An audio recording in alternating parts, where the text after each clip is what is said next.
going on? Welcome back to Geek with Dev. I'm bringing you another Outer Banks interview because Outer Banks has, in a way kind of changed my life. And the cast has been so generous and given so much time. So I'm here with Chelle Ramos here. How are you? I'm amazing. Life is really, really good. Yeah. That's a good way to look at it right now. And right now especially because life is great and it's what you make of it, right? Yep. 100%.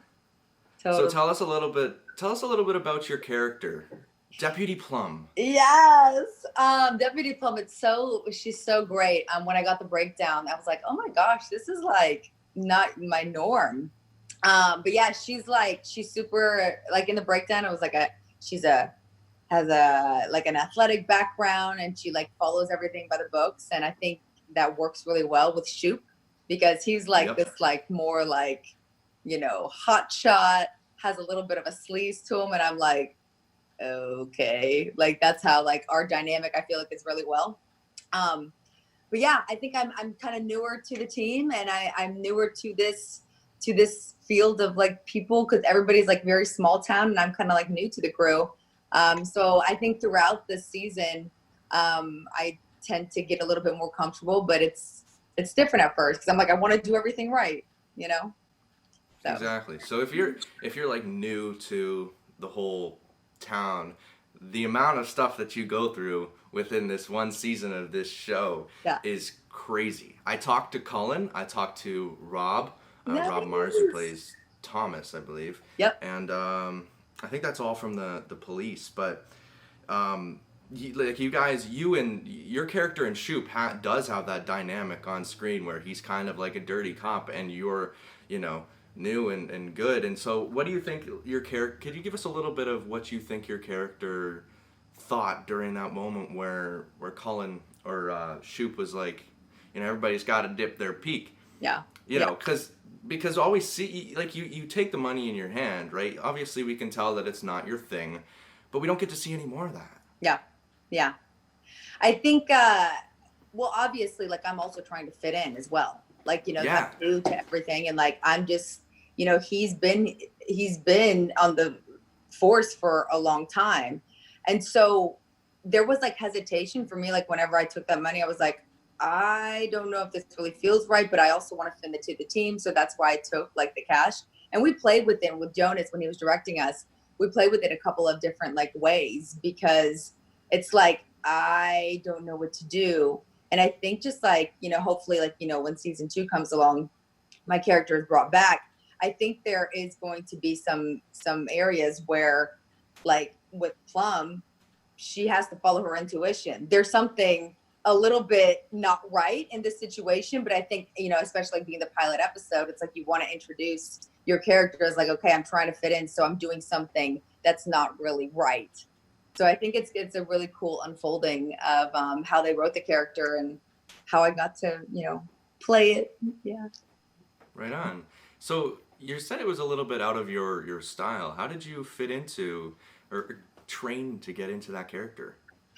Yeah, so it was so funny with the audition process. I've never been like a small town anything. Like I play a lot of characters that are more like have that really like hardcore like badass in your face. And Oh with yeah. this one, like I was like, hey, I like this challenge. Like, let me try it out. And I ended up booking it. But yeah, it was a little bit different at first, but I mean the crew is just so amazing. Like the minute I get on set, like Jonas was so like this is what I have, like, for the trajectory of your character. And so it was really, really welcoming. But yeah, like getting into character, I think you have to go to any type of like small town mentality. Like everybody knows each other. So, Yep. and I grew up in a very small town. I grew up in Pensacola, Florida. And so having, I think like just dipping back into like kind of like those younger years of like when I lived in Pensacola, it was really helpful, being in a small town. Yeah, and it connects you kind of with the younger cast too, right? Oh Because my God. when you were young, you were in a small town, and now they're in a small town, and it's cool. I mean, the dynamic of the whole cast is amazing. How did you first get introduced to everybody? What was your first impression of all the cast members? Yeah. It's Not funny. all of them. We don't have to go through all of them, but like a No, no, few. no, right, right. I mean, if we had like, all these amazing hours that we could talk about each of them.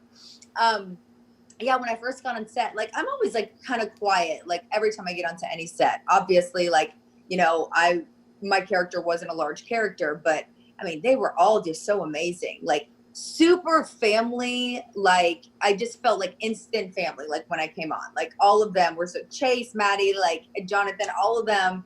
Rudy's such a nut. The first I scene hear that so much good things about Rudy. Everybody says Rudy just like grabs him and is like, you're part of the team. I hear so yeah. much about Rudy. Yeah. Yeah, I think there's a certain dynamic that you have to have, like especially when you have other characters, other co-stars that are coming on onto your set. You know, there Yep. is that you want them to feel welcomed, and they did that. Like they all did that. It was our first scene that we shot. Whenever I first went on to set, we shot the whenever we're checking out the room, the hotel room. And I'm always like really quiet, like when I go on a sets, I want to like observe and see, everybody else's energy. And I kind of just sit back and I watch. And then, I talk with how the energy like flows. And I mean, instantly, like everybody was just like, "Hey, what's up, Plum? You gonna get us?" What? So it was cool. I mean, I really loved, it was instant, like when it happened. So you always love that on Awesome. that you go on. Awesome. And Yeah. so before I dive in more into Outer Banks, I kind of wanted to touch on, I went on your IMDb because that is the number one place for interviewers. Your name's Michelle.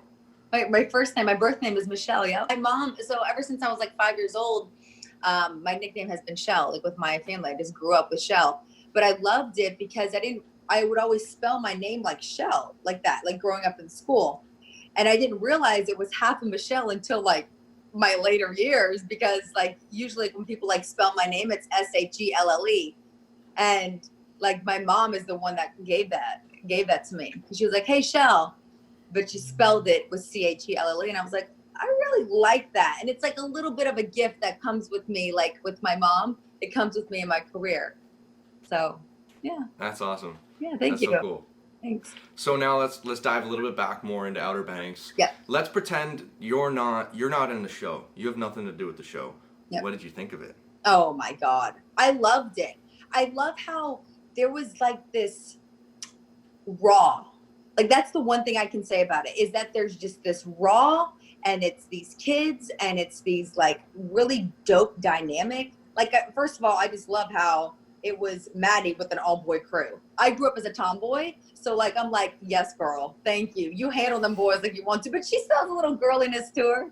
But yeah, I love the rawness, and I love how it was very organic. All of them just, it felt like they have been together for their entire lives. I really like that. Absolutely. Yeah. It kind of in a way gave us an artificial summer, which is a lot of what a lot of people are saying Yeah, you're right. Yeah, you're definitely right about that. Yeah. because we're stuck inside. And so I mean, I know up here in Canada, it's like snowing every other day. So, it's nice to watch Outer Banks and Yeah. kind There of you have go. Actor, just a little bit of you're actor in the little bit of making, not just interviewing. Oh, I've been acting for a while, but this ain't about me. But that's a little bit of Canadian accent for you there. Okay. Season 2. We know that it's not confirmed yet, and it might be today actually. I think they can announce it today. But let's just go with we don't know. What do you want to see happen? Where do you want to see them go? Like what are your burning, like, I don't know. I That's I really want to, well, obviously, I want to see what Chase is going to be, like that whole like world over there. But I want to see how they come back together. Because mhm. obviously there's going to be two stories going on. It's going to be the rest of the Pogues back in the small town, and then this like whole other like world that's going to be opening up. So I'm going to be really like curious to see how those two cross paths again, because I think that's going to be a really cool dynamic. Especially, I heard that they were maybe doing some shoots in the Bahamas. I think that's what I heard. Hopefully. Yeah, That would be cool. yeah. Like you're gonna. Hopefully, I talk to Chase one day. I'm gonna be like, buddy, when you were shooting Outer Banks, you thought it was hot, but now you go down to the Bahamas, you're gonna be sweating buckets Hot. down there. Heck yes. It's going to be a And lot. so that's so awesome. Hopefully season 2 happens, and I One more question about Outer Banks. Yeah. I asked everybody that works with the police department. Mhm. Spoilers for anybody who hasn't seen the show. Peterkin dies. What do you think about your character? Do you think your character is ready to step up as sheriff if that were to happen in your scenario? I think that, of course, like, I think that there's a certain, especially like how they wrote it, because they kept my character pretty quiet throughout. Like, she's kind of behind Shoop a lot. She kind of goes after his lead, but then as the series unravels and opens, I think she starts listening to her intuition, and she like goes after whenever Chase, and I'm running after him because there's something there. Like, I think that there's something really cool about Plum, and especially with the amazing writers. I think that there's something really cool about keeping the quietness throughout the season, because hopefully there will be some more, growth for Plum in season 2. But I think that they could definitely play around with that idea. I'm not going to say anything, but I mean, yeah. You've got Shoop. He's kind of a dirty cop. Right. Cullen wants to see Shoop go off into the Bahamas and do something on his own. And then you've got Sheriff or Deputy Thomas, Yep. who has such a bone to pick for John B. I'm voting for Plum to take over because I think that she just has a little bit of clarity. Like, do you know what I'm saying? And I hope exactly. Hopefully, I think that's what the really cool again with the dynamic is between like Thomas, Shoop, and me. Like, I think that cool dynamic. But I think out of the three, like, I think that she knows that she wants what's good for the people, not just like getting money or being a hothead with a bone to pick. Like, I think Plum has that clarity there. So hopefully. Right on. Yeah. All right. Well, thank you for doing an interview. Yeah. Before we go, I want to touch on a little bit of like, I was told by somebody who does interviews that I should ask more about the person. Like what's your passion? I've been following you on Instagram, and I see your stories and your pictures, and it looks like you like to travel. I do. I don't. I think that's what the really beautiful thing is about being just a human being, is that we're in this like world and we have so much playground. We're just out here, like we get so fixated on all of our stresses and everything, but like we're in this big beautiful world, and this is just a playground just to learn about cultures and different kinds of people. I mean, you said it right when we got on the interview that you love just human beings. I mean, we're pretty freaking cool people. Like, we have all these like limbs and all these like fun I mean, and that's what I do. I love to travel. I love to look at people. I love to, I think it makes you a much more worldly person when you are able to engulf and play on the playground. Absolutely. Yeah. I want to hopefully take the show around the world one day, but I liked what you touched on there with seeing different cultures. And I think that there's so many people that want to go to different places like France to look at the Eiffel Tower, but I just find myself going to just kind of like observe the way things run. Yeah. So do you have any cool stories from any of your travels? Like, what's one of the coolest places you've ever seen? I was in Costa Rica. Have you ever been there? I have never been out of Canada or the U.S. Got it. If you get a chance, go to Costa Rica. When I tell you, like, there is just, I mean, obviously, like, all the fun things, the cars, the technology, computers, all that stuff is so cool. But when you like really get to the heart of like what makes a human being happy, Costa Rica is there. I mean, they have like barely any tech, where I stayed at least, there was like not that much technology, and there was just so much beautiful ocean. When we went just like OBX. Oh my God. Yeah. Well, none of the Pogues were on their phones, and it's all by the ocean. Like, that's Look at what that, it is eh? about being like a human being. But when we were in the jungle, like I had this monkey like land on my shoulder, and just like, it was so cool. Check out Costa Rica, like if you can. Like, it is one of the most like beautiful, serene places, and you feel good not being around technology. Definitely. Yeah. It's like a camping trip, but like times 20. Oh my God. Yeah. It's beautiful. So beautiful. All right. Cool. Well, I'm going to wrap it up. Thank you for joining me on the show. It's been a pleasure having you on, and I hope that I get to talk to you when season 2 comes out. Yes, me too. And you're running the office. Yeah. All right. Dude, yeah, and good luck to you with all of like your interview. Like, this is the amazing thing that you're doing, and you're so young. Like, keep doing it. Like, there's a lot of people that need your energy.